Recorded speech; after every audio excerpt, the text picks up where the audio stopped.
enough to be our speaker in place of Dora Olivo tonight. Unfortunately, she couldn't be with us today, but she's going to share a little bit of the Hispanic perspective in Fort Bend County. Lupe was born and raised in Rosenberg and has been very active in her community ever since.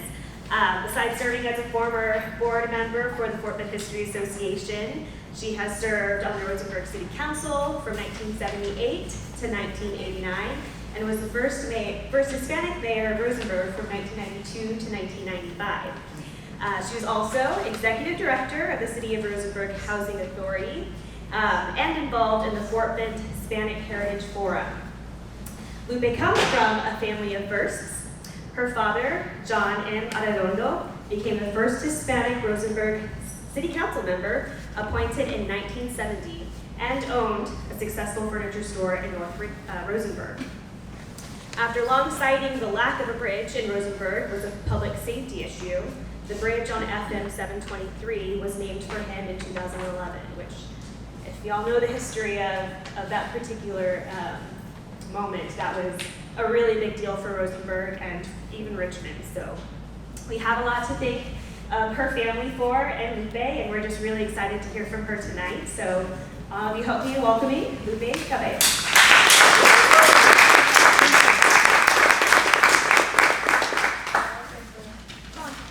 Thank you all very much.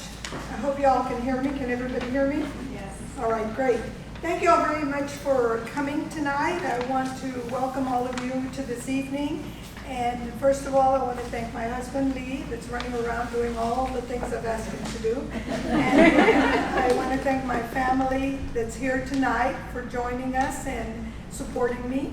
And especially all of you for taking time out today from your schedule, from your busy lives to be here.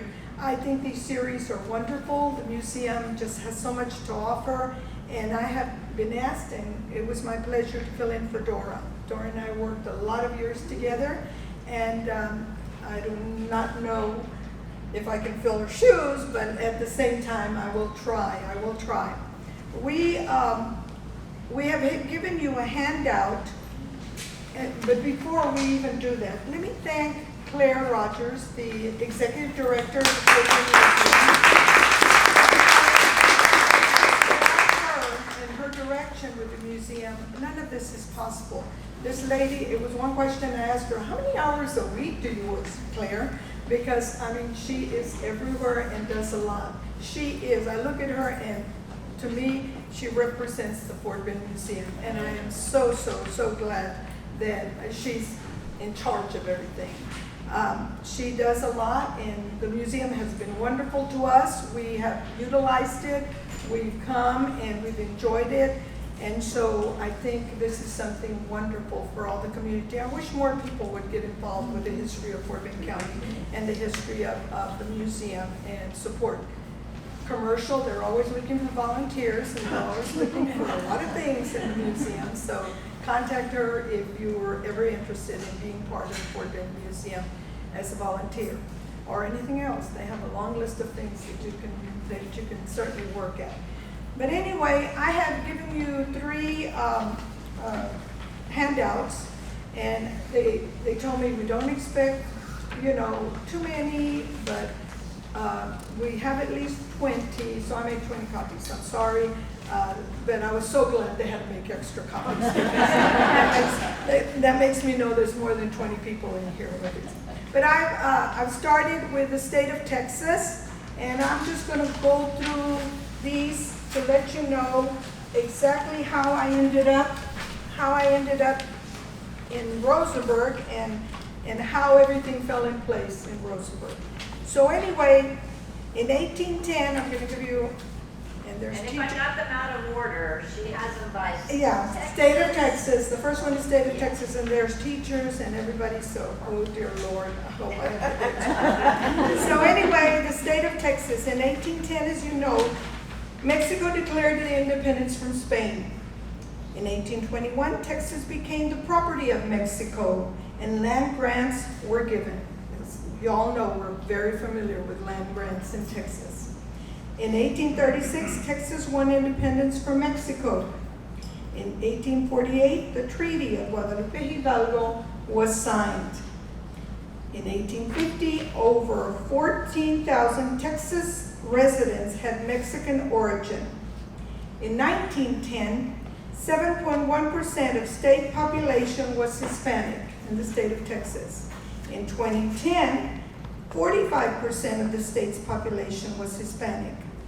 In 2019, the races in Texas, and this is white, 41.1%, 11,929,568 people.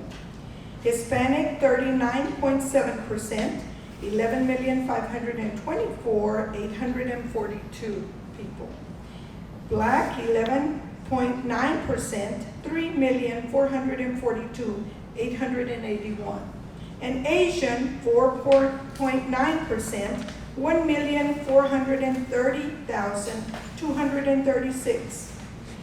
Texas is the second largest Hispanic population here in the United States, next to California. California has more, but that was very, as I was looking for things to present to you and kind of give you highlights and kind of a background of the Hispanics in Texas, Hispanics in Fort Bend County, and Hispanics in Rosenberg, these figures, until you actually see them and they're in front of you, they kind of jump out to you, whoa, you know.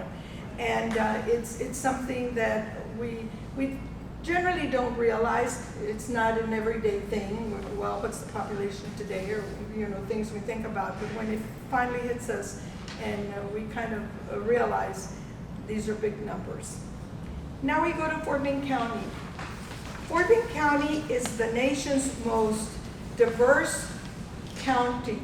It is by far been named.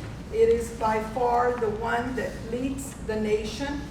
And it is because there's so much diversity in Fort Bend County that it just exceeds every other county. But in 1900 to 1919, in Fort Bend County, 4 Hispanic families moved to Fort Bend's Rosenberg area.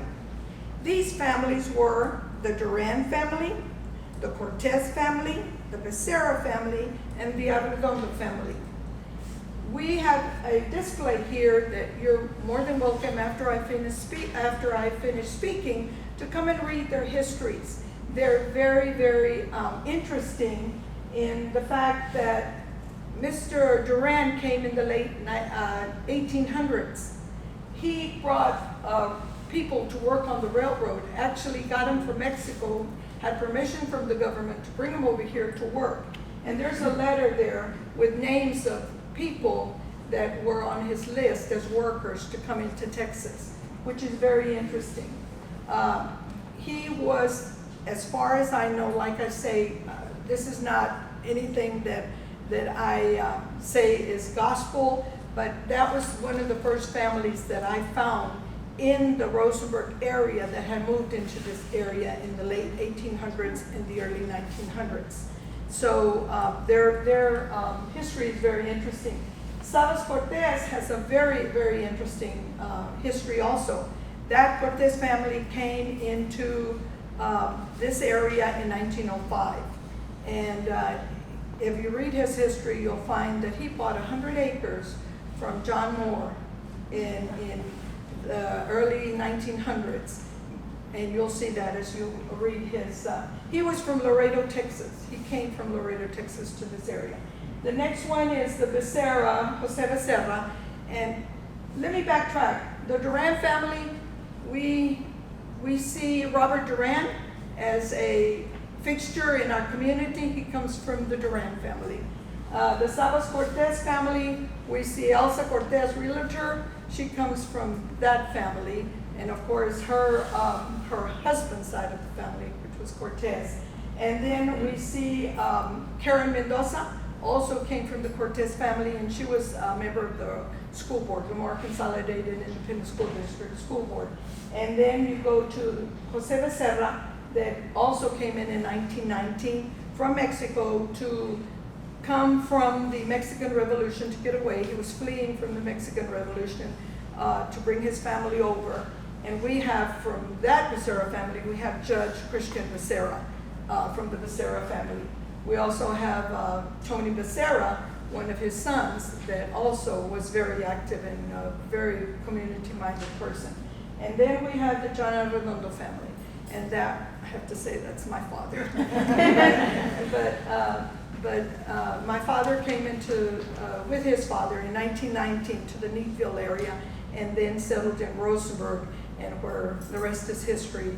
As we know, Daddy did a lot for the community and also had a lot of contributions for the Rosenberg community. These families are the beginning of the Rosenberg Hispanic population. Now you get them, and I'm sure there's 100 grandkids and 500, you know, the family grows. So from those 4 families, we can count on a lot of people living in our area right now. In 1930, there were 29,718 Hispanics in Fort Bend County. In 2020, the Fort Bend County population is 839,706. And by the time they wrote this, and right now it's probably over 1 million, because everybody's moving over here to Fort Bend County. But anyway, in 2020, Fort Bend County Hispanic population is 185,551 people. In 2020, race, most likely, I found this interesting, and I said, I debated, do I put it in, do I not put it in, but I put it in. I found this very interesting. Race most likely to be in poverty in Fort Bend County are Hispanics. 22,894, or 12.34%, are in poverty level in Fort Bend County. Fort Bend County is broken down to 32% white, 20% black, 21% Asian, and 25, I would give 25 figure one place, and then I would give a 29 figure, I think it's 29 now, Kathy says, but as we speak, it's growing. So it's 29.6% Hispanic in Fort Bend County. That gives you an idea of the makeup of our county. Then we go to Rosenberg, Texas. In 1823, the first family settled from the Stephen F. Austin Mexican land grant in the Rosenberg area. In 1883, Rosenberg officially became a town. From the 1890s to the 1920s, these were the 4 families that moved into the Rosenberg area, which I just went through because they came into Fort Bend County and then settled in the Rosenberg area. In 1836, Our Lady of Guadalupe Church was built.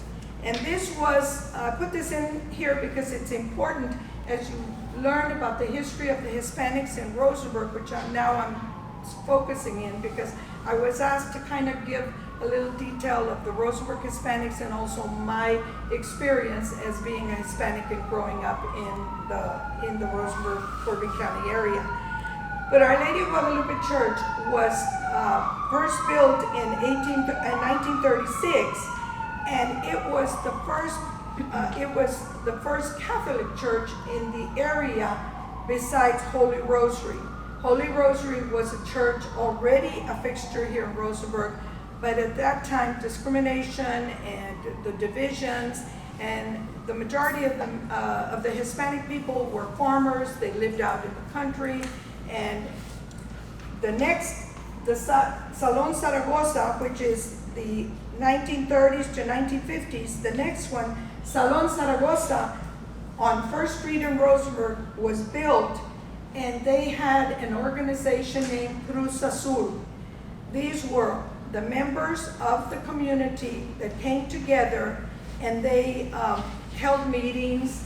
They held, it was you see the Salon Zaragoza right here, that's the history of it. The building is the one on the bottom, and then they held elaborate 16 de Septiembre celebrations. That was in Mexico. September the 16th was the Independence Day of Mexico. Remember, all these families that were coming and settling in the Rosenberg area were from Mexico. They brought their traditions, they brought their festivities, they brought their culture, what they were used to. This Salon Zaragoza was their meeting place, and they all met there. They had these extravagant coronations. The young ladies of the area ran for the queen of the Fiestas Patrias, and that was like Miss Universe of Rosenberg, Texas. I mean, you got to be the queen of the Fiestas Patrias, you were really big. So there were a lot of, the picture on top is a picture of the queen candidates, and then the Cruz Azul Assembly, the members that actually they paid dues. I think at one time I heard that it was 25 cents or something like that they would pay dues, and they would collect this money, and they put on these elaborate coronations. I put a picture of one of the queens to show you the capes, the gowns, and actually the tiaras that were used. They would go into Houston and actually rent these. They'd rent the dresses, they'd rent the tiaras, and they'd rent the capes for the queens. And they were, so everybody, this was like a fantastically great thing to come and to celebrate. And it lasted 3 or 4 days. It wasn't just a day event. They had a lot of booths in front of the Zaragoza, a lot of little booths, and it was just a big day for people to come in from the country, from the farming community, to come in and celebrate. It was a festivity. So you can read that. The names and the amounts on this, on the one in the middle, is they wanted to raise, in 1952, they wanted to raise money to fix the Salon Zaragoza because it was needing repair and they didn't have the money. So what they did, they went to downtown Rosenberg, and they solicited from the area merchants, like we all do now. That hasn't stopped. We are soliciting for our business people. But they went and solicited any donation that they could collect to be able to fix the Salon Zaragoza for the celebration that was coming in September. And you can see various business places that were in Rosenberg in 1952 that gave $1, $2, $5, whatever the business wanted to give. And that's just to show you that there were a lot of businesses that you recognize that are there. It's very interesting to see that. Okay, and in 1960, when I was mentioning to somebody a little while ago, I was in high school, the Rosenberg population was $9,698. In 1975, Dollars? Yes. oh, I'm sorry, 9,000, you know where my mind is. It's not a population, it's dollars and cents, I'm sorry. But anyway, Rosenberg population, 9,698 people. In 1975, okay, Rosenberg, Hispanics, and voter registration. This was a turning point for Rosenberg because in 1975, well, let me back up a little bit. And let me read you, since Dora Olivo was going to be here, Dora Olivo was going to tell you this. I know. But anyway, this is, I'm going to read you a little bit. And this was written by Dora Olivo. It said, in December 1975, the Southwest Voter Registration and Education Project, directed by William C. Velasquez, Willie Velasquez, funded the Fort Bend Voter Registration Education Project to conduct a 6-week organized door-to-door voter registration effort. Little did we know where this would lead us. Okay, I volunteered, this is Dora speaking, in 2 political campaigns when I moved to Rosenberg. First, in 1974, Paul Cedillo ran unsuccessfully for county judge. Then, in 1975, he ran for the school board in the Lamar Consolidated School District, but lost the election. What we learned from that effort, among other things, was that too many of our Latinos were being denied the right to vote. In 1975, we actually documented numerous instances of voter irregularities at the polling places. I remember, at the polling places, okay. They documented these. I was not in this part of the political scene. I come in 1975. So this, I was not familiar with this. As I read the history, then I was getting the history. But with these allegations and with these documentations, they send them from Fort Bend County to Washington, D.C., where there in Washington, D.C., they, that year, the Voting Rights Act was extended to cover language minorities. Meant that before that, I guess the ballots now are in different, now it's Vietnamese, now there's different languages now. Before then, it was just English. So based on that, that's when that happened. In 1975, when Willie Velasquez, she contacted the voter registration in San Antonio, Willie Velasquez, and they came and they funded the Fort Bend Voter Registration and Education Project here in the Fort Bend Rosenberg area. The flyer you see here at the bottom point, the kickoff, that was the original kickoff rally that they had, the voter registration had, to kind of get the people interested in registering to vote. And it was at the old Civic Center. And I remember I was not involved in politics. I had no idea. The only politics I knew is that I knew I went to pay the water bill at City Hall. And that was the extent of my political knowledge at that point. In 1975, when Dora Olivo and Mary Tijerina came to my door and say, we want to ask you if you will speak at our rally because we want to do a voter registration, whatever. This was my first experience of actually speaking to the public.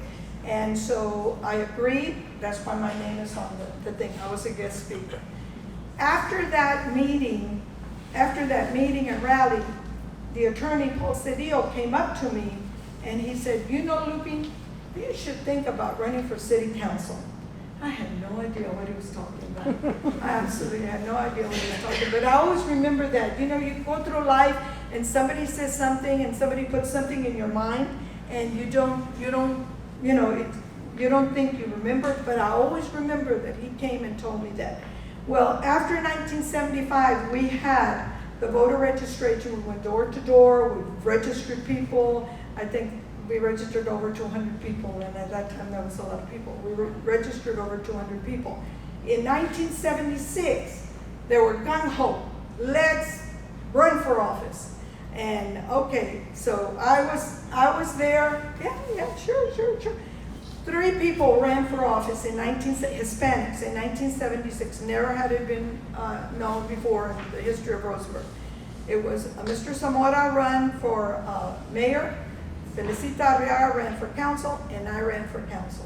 Not knowing what, I was running against Mr. Bonham from Quanex, from the Quanex building in Rosenberg. And I said, oh my God, we did everything we could do wrong. We did it. Everything. It was horrible, awful. After crying for a week and, just so heartbroken, came back to life. In 1970, this was in 1976. In 1977, I was asked by the Diocese of the Galveston-Houston area to be a delegate to the National Convention in Washington, D.C. for the Encuentro of the Nation, Encuentro of the Catholic Church. First time I ever got on a plane, it was a group of us from the diocese that went to Washington. As we were flying over to Washington, the pilot says, if you look down, you'll see Elvis Presley's funeral procession is going on. So it gives you an idea. 1977, we were passing by Elvis Presley. See all the important things you remember. But anyway, we went to DC, and there we were in groups, 2,000, just bunches of people from all over the nation. A lot of Cubans at that time. 70s, a lot of Cubans.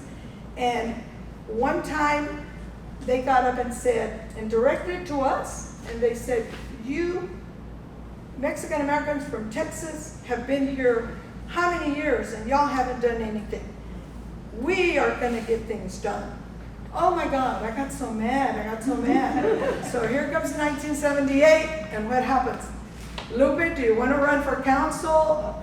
Really and truly, to tell you the truth, I wanted a man with a suit, with a business background that would look like a councilman, you know, that would really have that Hispanic kind of feeling, looking, that people were going to vote for him. And after we tried we asked everyone with a suit, and nobody wanted to do it. So finally said, Lupe, do you, okay. But I still had the Cubans in me telling me that we haven't done anything, and there were so many Hispanics in Rosenberg, why weren't we doing something? So, okay, here we go again. So I ran for council in 1978. I went into there were 5 candidates for that position in 1978. I went into a runoff. In that runoff, I won. And that was the beginning of the history of the first elected Hispanic official for the council in Rosenberg, Texas. In 1978, I ran. In 1978, I ran, and it shows you in my little thing. Again in 1980, again in 1982, again in 1984, again in 1986, again in 1988, and again in 89.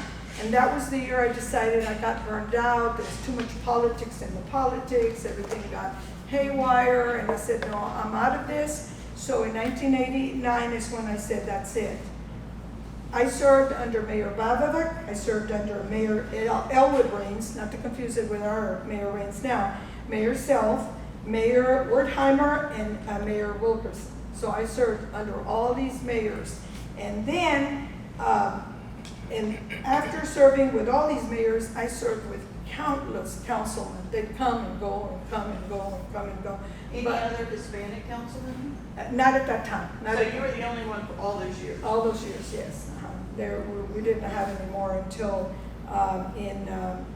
yes, I was the only one during those years. In 1990, Rosenberg, the population of Rosenberg was 20,000. In 1992, I was elected the first Hispanic mayor for the city of Rosenberg. And that happened because we were sitting at the kitchen table one day. My father was there, my brother was there, my mother, and we were just talking, and I saw the newspaper, and it said that elections were coming on, and they were showing the report card of Rosenberg, and I said, you know what, I think I feel like I want to run, but I don't want to run for council anymore. I think I'm going to run for mayor. And my father said, why are you going to run for mayor? If it isn't broken, why do you want to run? And my brother, that I love dearly, said, don't worry, Dad, I've got the truck ready when she finds out she lost, and I'll pick her up and I'll take her home. That did more to me than the Cubans did to me. And I said, okay, watch me. And so from then on is when I filed and when I went, and really and truly the community was very, very much supportive. It was a very good campaign. It was something that I think to this day the community feels very proud, and sometimes I have to think and really realize that it was the first Hispanic mayor. Actually, I was elected in May. In June, we had a conference in El Paso. She came in with an entourage. She came in with an entourage of the cameras, the lights, the 5 people around her, and everybody with her, and everything. Oh my God! I said, oh my God! And so she passed by me. And of course I had my nameplate thing on there, and it said, Lupe, you're esteemed mayor of Rosenberg. She turns back and she comes back to me and she says, how did you get to be the mayor of Rosenberg, Texas? I said, they elected me in. But anyway, that was, I guess, it was an impact to the whole community and to a lot of people. And to this day, I can hear people comment, and to this day, I can hear people tell me things, and it just makes me feel real good that if I had a little impact or just hearing people, today's world is so much different.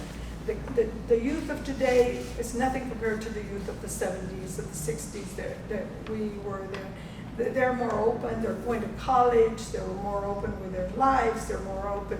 Some things are good, some things are not good for the youth, but they're more open. We see a lot more college graduates going Hispanics that we've never seen before, so that's a plus, that's a very good plus.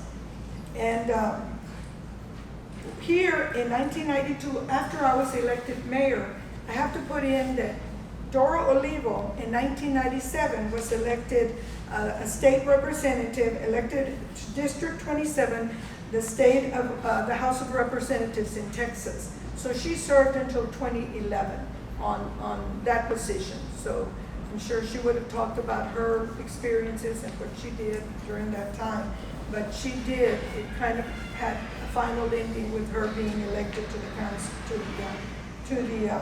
to a public office. In 2020, Rosenberg population is over 38,000 people. There are 60% Hispanics in Rosenberg. Now, if anything jumped up to me, this did. 60% Hispanics in Rosenberg, 22.3% white, 14.4% black, and 2.4% Asian.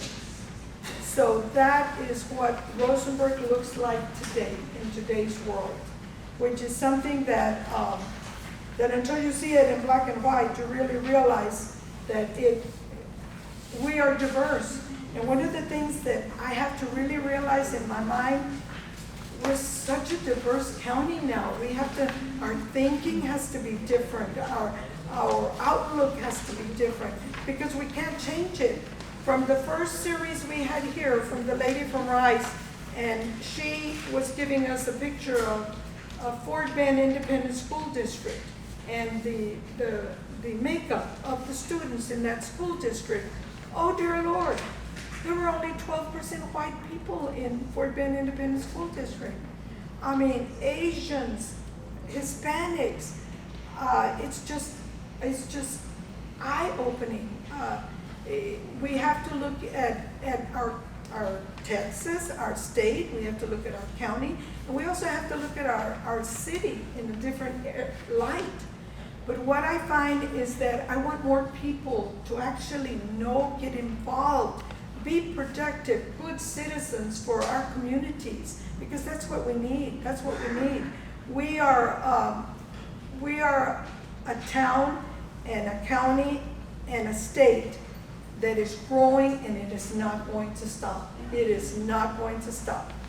You just think about it. In another 10 years, look how much this jumped in 10 years. In another 10 years, what is going to happen to Texas, to Fort Bend County, and to our communities in Fort Bend County, like Rosenberg? This is something that really was an eye-opener for me from my first beginnings in the 70s to now. Everything is very, very different, very, very different. But it's one of those things that we have to face, and it's one of those things that I do not know the answer. I don't know what's going to happen. I don't know where we will be in 10 years. I won't be here, but I don't know where we will be in 10 years. But it's something for all of us, and you, as interested people in the community, have to take part in and really at least think about what this community will be like in another 10 years. I'm very proud to be Hispanic. I'm very proud that my ancestors came and built very good lives here in our community, produced very productive, good citizens for our community, and that's what it's usually all about. I stand before you very proud of what I have represented, and very proud of if I've accomplished anything in life. I feel like I'm very proud for anything that I have contributed to make this community a better place to live for everybody. And that is it.